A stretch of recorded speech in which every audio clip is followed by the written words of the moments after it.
نور ہے، علم نور ہے۔ بسم اللہ الرحمن الرحیم۔ معزز سامعین و ناظرین، آج کا ہمارا لیکچر قطبی کے ماتن اور شارح کے حالات زندگی کے بارے میں ہے۔ قطبی کے ماتن کا تعارف یہ ہے، آپ کا نام و نسب کیا ہے؟ آپ کا نام علی بن عمر بن علی ہے، کنیت ابو الحسن ہے، لقب نجم الدین ہے، حکیم دبیران سے مشہور ہیں، نسبت میں کاتبی اور قزوینی کہلاتے ہیں۔ آپ کی تصانیف جو مشہور ہیں: نمبر 1 جامع الدقائق فی کشف الحقائق، عین القواعد، بحر الفوائد، شرح عین العقائد، قاضی افضل الدین محمد خونجی کی کتاب غوامض الافکار کی شرح کشف الاسرار، حکمت العین، امام فخر الدین رازی کی ملخص کی شرح المنصص وغیرہ جیسی بلند پایہ کتابیں آپ ہی کی تصانیف ہیں۔ منطق میں مختصر سا متن شمسیہ تحریر کیا جو شمس الدین محمد کے لیے آپ نے لکھی ہے، اور اسی کی طرف نسبت کرتے ہوئے اسی کا نام بھی شمسیہ رکھ دیا ہے۔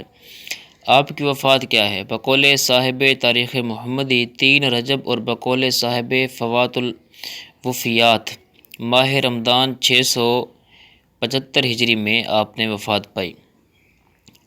رسالہ شمسیہ کے چند شروع اور حواشی کے نام: شرح شمسیہ محمد بن محمد قطب الدین رازی المتوفیٰ 766 ہجری، اور اسی طرح سعدیہ علامہ سعد الدین مسعود بن عمر تفتانی کی، انہوں نے بھی اس پر حاشیہ لکھا ہے، اور اسی طرح شرح شمسیہ شیخ علاء الدین علی بن محمد متوفیٰ 930 ہجری۔ اس کے علاوہ اور بھی اس پر حواشی لکھے گئے ہیں۔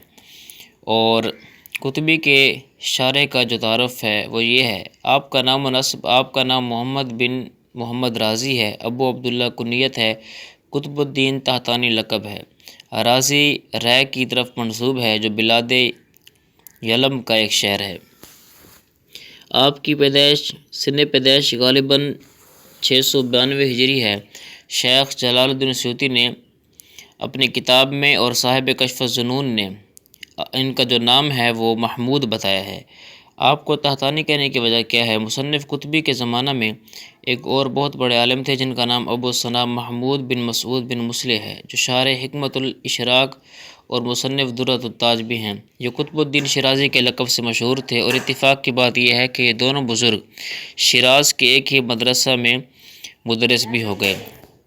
وہ مدرسہ 2 منزلوں پر مشتمل تھا۔ بالائی منزل میں قطب الدین شیرازی پڑھاتے تھے، اس لیے ان کو قطب الدین فوقانی کہتے ہیں، اور نچلی منزل میں مصنف قطبی قطب الدین رازی پڑھاتے تھے، اس لیے ان کو قطب الدین تحتانی کہا جاتا ہے۔ آپ اس مسلک سے آپ تعلق رکھتے ہیں۔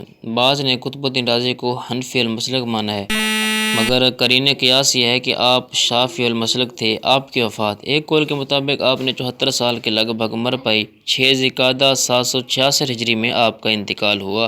اللہ پاک کی بارگاہ میں دعا ہے اللہ پاک ہمیں علم دین کا شوق عطا فرمائے۔